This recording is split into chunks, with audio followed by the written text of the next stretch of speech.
Hello all. इस lecture में हम पढ़ते हैं ओलिगोपोली मार्केट के बारे में। और हम पढ़ रहे हैं फॉर्म्स ऑफ मार्केट का चैप्टर। माइक्रो इकोनॉमिक्स के जो लास्ट के चैप्टर्स हैं उनमें से ये एक है। और पिछली लेक्चर्स में हम पढ़ चुके हैं कि परफेक्ट कंपटीशन क्या होता है, मोनोपोली क्या होता है। ठीक है। और हमने ये भी पढ़ा था कि परफेक्ट कंपटीशन और मोनोपोली दो एक्सट्रीम फॉर्म्स ऑफ मार्केट होते हैं। ठीक है। और मोनोपोलिस्टिक कंपटीशन भी हमने पढ़ लिया है। अब हम पढ़ेंगे ओलिगोपोली मार्केट क्या होता है। ओलिगोपोली मार्केट वो होता है जहाँ पे बहुत कम कंपनियां होती हैं और बहुत बड़ी बड़ी कंपनीज होती हैं। तो यहाँ पे हम कह सकते हैं फ्यू लार्ज कंपनीज। ठीक है। हमने मोनोपोलिस्टिक कंपटीशन में क्या पढ़ा था? हमने large companies, large number of companies पढ़ा था। ठीक है। तो यानी कि मोनोपोलिस्टिक कंपटीशन में बहुत ज़्यादा कंपनीज होती हैं। और आपको मैंने एग्जांपल दिया था ग्रोसरी स्टोर में जो टूथपेस्ट, सोप, चॉकलेट ये सब मिलता है, इनमें बहुत सारी कंपनियां, एटलीस्ट 30-40 कंपनियां एक ही चीज़ को बनाती हैं। यहाँ ओलिगोपोली में भी एक ही चीज को बनाती है कंपनीज, लेकिन कंपनियों की संख्या कम होती है, 7 से 8 मान लो मैक्सिमम। ठीक है। तो एक तो मैंने आपको एग्जांपल दिया था ऑटो सेक्टर। अब गाड़ियों की कंपनी देखो, बहुत बड़ी बड़ी कंपनीज होती हैं, बहुत बड़ा इन्वेस्टमेंट चाहिए होता है उन कंपनीज को शुरू करने के लिए। और बहुत कम कंपनीज होती हैं, 4-5 मान लो। एक आप देखो तो टेलीकॉम सेक्टर में भी आप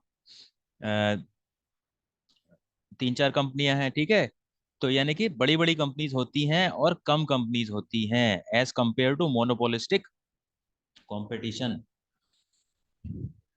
और एक ओलिगोपोली से रिलेटेड मैं आपको एक वर्ड बताता हूँ। एक वर्ड आपने पढ़ा होगा, ओलिगार्किक।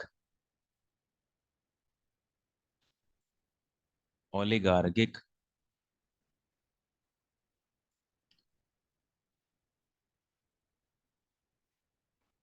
ठीक है।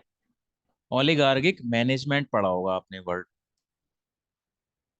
तो ओलिगार्किक मैनेजमेंट क्या होता है कि जो बहुत कम लोग होते हैं ना, वो अपने फायदे के लिए देखते हैं और बाकी लोगों को इग्नोर करते हैं।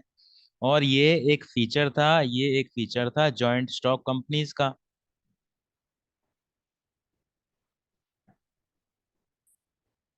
ठीक है। यानी कि जॉइंट स्टॉक कंपनी के अंदर जो बड़े बड़े शेयर होल्डर्स होते हैं वो अपने बारे में सोच के उसके हिसाब से पैसे लेते हैं। जो माइनॉरिटी शेयर होल्डर्स होते हैं उनके बारे में ज़्यादा नहीं सोचते हैं, उनका नुकसान होता है। ठीक है। तो ये वर्ड आपने पढ़ा था ओलिगार्किक मैनेजमेंट, और इसका मतलब यही है कि बहुत कम लोग और जो बहुत पावरफुल होते हैं। तो ओलिगोपोली मार्केट में हम देखते हैं इसकी definition. So in oligopoly there are few sellers, but these few sellers are large firms having huge investment and sizeable market share. Price of one firm impacts largely the other firms. अब देखो, auto sector में देखो, बहुत बड़ी investment है companies के पास। ठीक है। और कंपनीज भी बहुत बड़ी बड़ी है। उसके बाद हम देखते हैं फीचर्स ऑफ ओलिगोपोली। देखो, नंबर ऑफ सेलर्स क्या है यहाँ पे? Few large firms. Number of buyers मैंने बोला था कि सब में सेम होगा, very large. Nature of product, यहाँ भी देखो क्लोज सब्स्टिट्यूट है और प्रोडक्ट डिफरेंशिएशन है। यानी कि देखो ऑटो सेक्टर ले लो, गाड़ी hyundai की गाड़ी और मारुति की गाड़ी एक दूसरे की सब्स्टिट्यूट है। ठीक है। और प्रोडक्ट डिफरेंशिएशन है। ऑफ कोर्स एक एक एक जो मॉडल होता है उसमें कई कई सारे वेरिएंट आते हैं। ठीक है। तो इस तरीके से हम इसको देख सकते हैं। बैरियर्स टू एंट्री, हाँ इसमें बड़ी बैरियर्स होते हैं। क्यों? क्योंकि ये बहुत बड़ी बड़ी कंपनीज होती हैं। और अगर कोई इस मार्केट में एंटर करना चाहता है तो उनको क्या है, बहुत सारा इन्वेस्टमेंट करना पड़ेगा, बहुत बड़ा इन्वेस्टमेंट करना पड़ेगा। और रिसर्च एंड डेवलपमेंट, इन सब चीज़ों पे बहुत ज़्यादा पैसा खर्च करना पड़ेगा। और फर्म का पार्शियल कंट्रोल होता है। क्यों? क्योंकि फर्म का जो मॉडल होता है वो एकदम यूनिक होता है। कॉम्पिटिटर्स से हो सकता है कि किसी को मारुति की गाड़ी पसंद है और वो 20,000 रुपये महंगी हो गई, तो फिर भी वो वही खरीदे।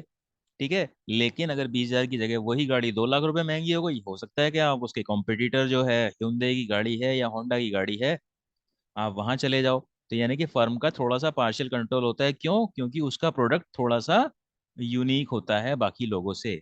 तो यही पॉइंट्स देखो हमने मोनोपोलिस्टिक कंपटीशन में पढ़े थे। तो देखो, मोनोपोलिस्टिक कंपटीशन और ओलिगोपोली के फीचर्स सेम है।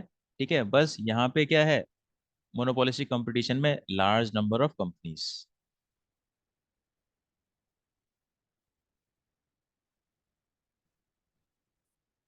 ठीक है। और यहाँ पे बैरियर्स हैं मोनोपोलिस्टिक में, कंसिडरेबल बैरियर्स नहीं है लेकिन बैरियर्स तो हैं। ठीक है। तो ओलिगोपोली और मोनोपोलिस्टिक कंपटीशन में ये डिफरेंस है।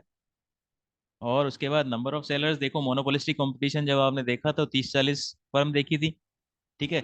यहाँ ओलिगोपोली मार्केट में फ्यू लार्ज फर्म्स, तो यहाँ पे कितनी नजर आ रही हैं? 1 2 3 4 5 6 7। तो यूं मान लो कि 4 से लेके 8 या 9 इतनी कंपनीज होती हैं एक सेक्टर के अंदर, और वो बहुत बड़ी बड़ी कंपनीज होती हैं। तो number of sellers, few large firms, there are few but big firms in the market, तो big firms in the market, तो हमने इसको देखा था कि फ्यू लार्ज फर्म्स। उसके बाद number of buyers, very large, ये तो आपका देखो सब सब फॉर्म ऑफ मार्केट में कॉमन पॉइंट है। उसके बाद क्लोज सब्स्टिट्यूट, ये क्लोज सब्स्टिट्यूट वाला पॉइंट आपका मोनोपोलिस्टिक कंपटीशन में भी था। ठीक है। तो फर्म्स मेक सब्स्टिट्यूट प्रोडक्ट्स, तो आपको मैंने बताया था ऑटो सेक्टर के अंदर। तो ऑटो सेक्टर के अंदर अलग अलग गाड़ियों की जो कंपनियां हैं उनके मॉडल जो हैं they are close substitutes.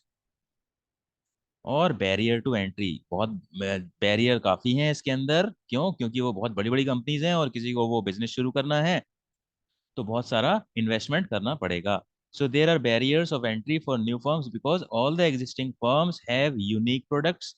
Any new firm has to spend huge amount of money for research and development of the new unique product, which makes it difficult for the new firms to enter and sustain easily in the market. आप देखो टाटा वालों ने गाड़ी बनाना शुरू किया था तो क्या है, शुरू में तो उनको अच्छा रिस्पांस नहीं मिला। ठीक है। फिर वो क्या है, उसको बंद करना भी चाहते थे, बेचना भी चाहते थे, लेकिन फिर बाद में उन्होंने उस पर कंसंट्रेट किया और फिर बाद में उन्होंने इम्प्रूव किया।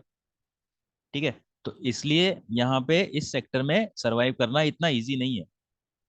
However, there are less number of firms in oligopoly as compared to monopolistic competition. However, the size of firms in oligopoly are quite large as compared to the firms in monopolistic competition। देखो ये हमने बता दिया था पहले, ये हम पहले ही देख चुके हैं।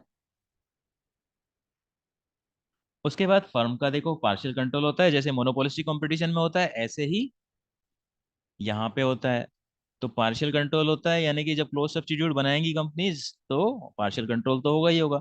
तो in oligopoly firms avoid price competition या price war because it reduces the revenue of all the companies in the industry. ये चीज हमने टेलीकॉम सेक्टर में देखा था। ठीक है। टेलीकॉम में जियो ने क्या है, प्राइस वॉर शुरू किया और बहुत सारी कंपनियां मार्केट से बाहर हो गई। ठीक है। तो थोड़ा सा ही अनयूजुअल है, अदरवाइज ओलिगोपोली मार्केट में कंपनीज क्या है, प्राइस के ऊपर नहीं लड़ती बट मार्केटिंग करती हैं। ठीक है। मार्केटिंग के ऊपर पैसा खर्च करती हैं और उससे अपने कस्टमर बढ़ाती हैं। So they indulge in non price competitions like advertisement to increase their market share.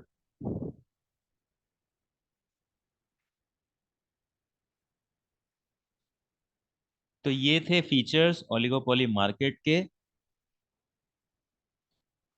और ओलिगोपोली मार्केट में देखना आपको लगा होगा काफी सारे फीचर्स मोनोपोलिस्टिक कंपटीशन जैसे ही हैं, बस मोनोपोलिस्टिक कंपटीशन में लार्ज नंबर ऑफ फर्म्स होती हैं, यहाँ पे फ्यू लार्ज कंपनीज होती हैं। और यहाँ पे बैरियर्स थोड़ा कंसिडरेबल होते हैं और वहाँ पे बैरियर्स होते हैं लेकिन इतने कंसिडरेबल नहीं होते। So that is it for this lecture. Thank you.